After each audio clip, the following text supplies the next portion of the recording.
notre première étape en République tchèque, nous avons découvert une initiative très étonnante. Le centre Veronica a réussi à convaincre la municipalité de son village de passer au vert. Ainsi, cette structure a décidé d'investir dans la production locale, le mix énergétique et l'éducation.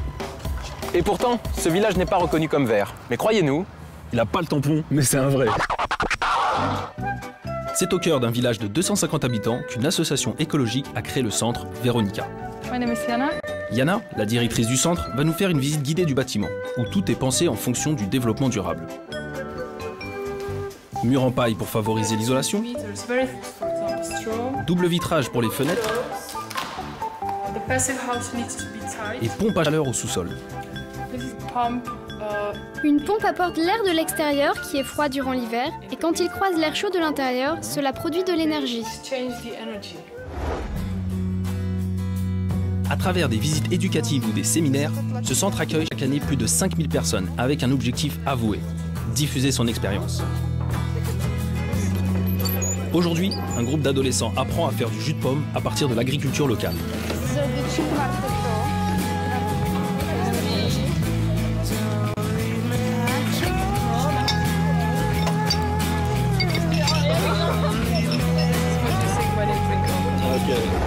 Mais la particularité du centre Veronica, c'est qu'il est à l'initiative de plusieurs projets écolos dans la municipalité.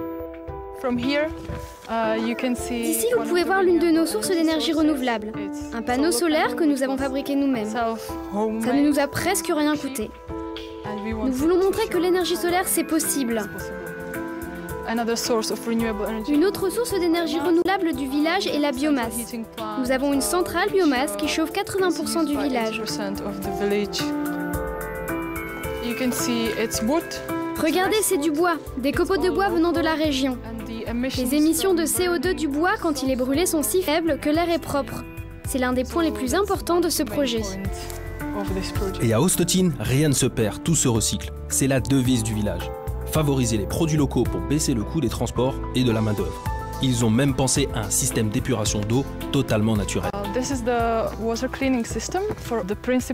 principe de ce système de traitement des eaux usées, c'est que la nature travaille pour vous. Concrètement, il faut creuser un trou, y mettre des pierres et y mettre des plantes qui possèdent des bactéries. Ensuite, ces bactéries nettoient l'eau de toute pollution et ne sont pas nocives pour la nature. Ostotine ne cherche pas de label, mais se veut être un modèle de gestion des énergies. Et quand le soleil se couche sur le village, les lampadaires éclairent les rues avec des ampoules basse consommation, bien sûr.